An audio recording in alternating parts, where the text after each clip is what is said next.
അസ്സലാമു അലൈക്കും. പ്രിയപ്പെട്ടവരെ, മദീനയിലെ അതിപുരാതനമായ ഒരു മസ്ജിദിൻ്റെ വീഡിയോയുമായിട്ടാണ് ഞാനിന്ന് നിങ്ങളുടെ മുമ്പിൽ എത്തിയിരിക്കുന്നത്. മദീനയിൽ അതിപുരാതനമായിട്ടുള്ള ഒരുപാട് മസ്ജിദുകൾ ഉണ്ടെങ്കിലും മസ്ജിദ് നബവിയുടെ സമീപത്തായിട്ട് വളരെ പ്രത്യേകതയുള്ള ഒരു മസ്ജിദ് നമുക്ക് കാണുവാൻ സാധിക്കും.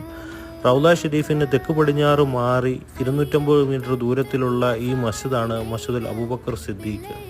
ഈ മസ്ജിദ് സ്ഥിതി ചെയ്യുന്ന സ്ഥലത്താണ് റസൂലുള്ളാഹി സ്വല്ലല്ലാഹു അലൈഹി വസല്ലമ പെരുന്നാൾ നമസ്കാരത്തിന് നേതൃത്വം നൽകിയിട്ടുള്ളത്. റസൂലുള്ളാഹി സ്വല്ലല്ലാഹു അലൈഹി വസല്ലമയുടെ വഫാത്തിന് ശേഷം ഖലീഫയായിട്ടുള്ള അബൂബക്കർ സിദ്ദീഖ് റളിയല്ലാഹു തആല അൻഹുവും ഇവിടെ പെരുന്നാൾ നമസ്കാരം തുടർച്ചയായി നടത്തി. അതുകൊണ്ടാണ് അദ്ദേഹത്തിൻ്റെ പേരിൽ ഈ പള്ളി അറിയപ്പെടാൻ കാരണം. ഹിജ്റ 13-ാം നൂറ്റാണ്ടിലാണ് ഈ ഘടനയിൽ പള്ളി നിർമ്മിച്ചിട്ടുള്ളത്.